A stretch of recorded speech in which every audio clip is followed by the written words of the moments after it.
Oke, kita masih di program Cakap-Cakap dan kita akan melanjutkan kembali dialog bersama dengan Mas Agus Harimurti Yudhoyono, Ketua Umum Partai Demokrat. Mas Agus, ini saya ingin menanyakan pertanyaan mungkin selama ini sudah banyak yang bertanya begitu ya sama Mas Agus soal anggapan Partai Demokrat sebagai partai keluarga Cikeas. Kira-kira komentarnya gimana nih Mas? Sebenarnya Indonesia ini bukanlah negara kerajaan. Jadi kalau ada yang mengatakan ini dinasti politik atau politik dinasti, itu tidak bisa dibenarkan begitu saja anggapan seperti itu, karena pada praktiknya semua melalui proses kompetisi, asalkan kompetisi itu berlangsung dengan demokratis, dengan adil, fair, memberikan kesempatan kepada siapapun yang memiliki keinginan untuk maju dalam kompetisi tersebut, baik dalam kompetisi politik sebagai calon kepala daerah, calon anggota legislatif, bahkan calon presiden dan wakil presiden. Dalam lingkup partai politik juga sama sebetulnya. Asalkan sekali lagi berlaku itu semangat yang demokratis, pada akhirnya pemilihan Ketua Umum Partai Demokrat dalam Kongres ke-5 tahun lalu juga merupakan proses dan produk yang demokratis, yang akhirnya terjadi aklamasi memandatkan saya, AHY, sebagai Ketua Umum Partai Demokrat 2020 sampai dengan 2025. Nah, kalau kemudian dikatakan, wah ini kok selalu ada Yudhoyono, ada Cikeas begitu. Ya bagaimanapun, Partai Demokrat ini didirikan oleh Pak SBY. Salah satu pendirinya adalah beliau. Dibesarkan juga oleh Pak SBY. Dan juga ketika terjadi krisis 2012, 2013, karena ada sejumlah kasus internal ketika itu, Pak SBY pula yang turun gunung dan menyelamatkan Partai Demokrat. Dan kalau kemudian kami terlibat dalam perjuangan membesarkan Partai Demokrat ini, sebetulnya adalah sebuah keniscayaan, dan saya juga memiliki sebuah mimpi besar untuk Partai Demokrat. Kalau menurut Mas Agus sendiri, kira-kira sosok seperti apa sih yang kira-kira mungkin cocok untuk memimpin di 2024? Apakah kira-kira yang karakternya kurang lebih sama dengan Pak Jokowi atau justru antitesisnya?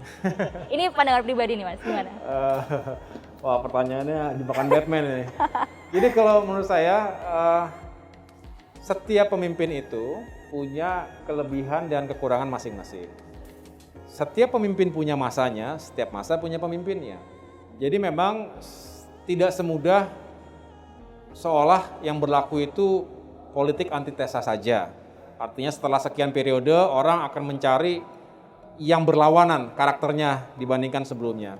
Bisa benar, bisa juga tidak. Saya tidak ingin berandai-andai terlalu jauh seolah-olah setelah ini masyarakat jenuh ingin perubahan total dari sisi karakter kepemimpinan maupun juga kebijakan-kebijakannya. Tapi juga saya tidak bisa mendiskount harapan perubahan-perubahan itu.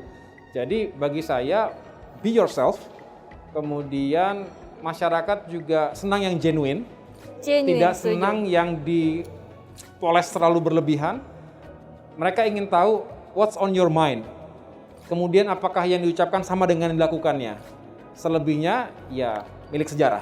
Jadi saya sendiri selalu punya prinsip be yourself itu yang paling baik, dan selebihnya kita juga berharap masyarakat juga terus memiliki daya kritis untuk memilih pemimpin berdasarkan bukan hanya preferensi subjektif tetapi juga preferensi objektifnya. Melihat secara utuh integritas, kapasitas, visi, misi, dan juga harapan yang dibawanya sebagai pemimpin. Melihat seutuh-utuhnya begitu ya Mas Agus ya. Baik Mas, ngomongin soal korupsi nih yang menjadi salah satu masalah di Indonesia yang sampai sekarang masih terus ada begitu ya. Nah, Demokrat sendiri bahkan pernah jatuh juga karena kadernya korupsi kan. Bagaimana sih caranya Mas AHY memproteksi diri juga lingkungan sekitar untuk terhindar dari kasus-kasus korupsi seperti ini? Iya, memang korupsi ini selalu menghantui kita semua. Ya, saya hanya bisa terus mengingatkan diri pribadi, lingkungan terdekat, dan saat ini adalah organisasi yang saya pimpin, yaitu Partai Demokrat. Para kader Demokrat ada di mana-mana. Ada yang saat ini menjabat sebagai kepala daerah, sebagai anggota dewan, dan tentu kiprah-kiprah lainnya. Oleh karena itu, kita harus terus saling mengingatkan satu sama lain. Saya mencegah terlalu enteng seolah-olah membuat jargon-jargon tertentu, tetapi lebih kepada saling mengingatkan hati ke hati. Jangan sampai tergoda, jangan sampai terjerumus, apalagi masuk ke dalam jurang yang sangat dalam. Ini juga harus terus kita lakukan karena membangun integritas itu jauh lebih sulit dibandingkan meningkatkan kapasitas seseorang. Nah, tadi Mbak Jihan juga mengatakan dalam perjalanan bangsa kita, termasuk Demokrat sendiri pernah mengalami pasang surut akibat kasus-kasus korupsi tersebut. Oleh karena itu, tentu dengan itikat yang baik, dengan niat yang baik, mari kita jaga, jangan sampai kita kembali terjebak dalam situasi seperti itu. Baik, mudah-mudahan cita-cita itu bisa tercapai, jadi Amin. Indonesia bersih dari korupsi ya Mas ya. Iya. Baik, Mas, pertanyaan terakhir. Menurut Mas AHY, kira-kira masalah terbesar Indonesia itu apa sih Mas? Dalam konteks hari ini, saya selalu memotret sesuatu itu sesuai dengan konteks ruang dan waktunya. Sehingga saya bisa mengatakan hari ini ada 3 hal besar yang sedang dihadapi dan menjadi ujian serta tantangan bagi Indonesia. Yang pertama, kita masih harus menghadapi, mudah-mudahan kita semua survive dan bisa bangkit dari krisis pandemi COVID-19. Amin. Ancaman terhadap kesehatan masyarakat juga masih sangat tinggi, kendati vaksinasi sudah dilakukan. Tetapi tentu kita harus terus waspada dan hati-hati. Yang kedua, resesi ekonomi. Sebagai dampak dari krisis COVID, ekonomi kita tertekan. Selama sekian kuartal berturut-turut, pertumbuhan kita mengalami kontraksi negatif. Artinya terjadi peningkatan jumlah kemiskinan, peningkatan angka pengangguran, penghasilan yang menurun. Dan ini juga berdampak pada permasalahan sosial lainnya. Oleh karena itu kita juga menghadapi ancaman serius terhadap ekonomi dan kesejahteraan rakyat. Nah, yang ketiga, tanpa disadari dalam situasi mengelola pandemi yang memang dibutuhkan kecepatan dan juga ketegasan dalam mengambil keputusan, sehingga hati-hati tanpa kita sadari kemudian Indonesia berubah menjadi negara yang tidak begitu demokratis.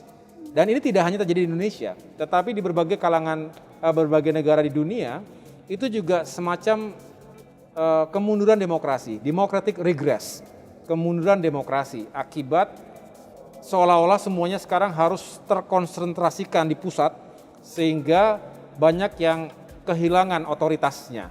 Dengan demikian, lambat laun tanpa kita sadari, bisa jadi Indonesia menjadi semakin tersentralisasi, sistem komando, dan mengarah kepada politik atau pemerintahan yang cenderung otoriter.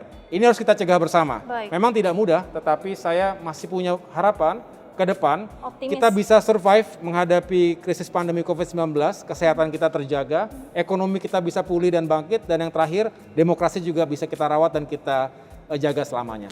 Baik. Itu Mbak.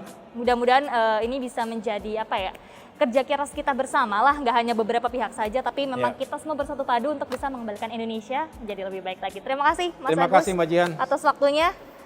Ya pemirsa, itu tadi bincang-bincang saya hari ini bersama dengan Mas Agus Harimurti Yudhoyono, Ketua Umum Partai Demokrat. Jangan lupa untuk menyaksikan program Cakap-Cakap di episode selanjutnya. Saya Dea Jihan, sampai jumpa.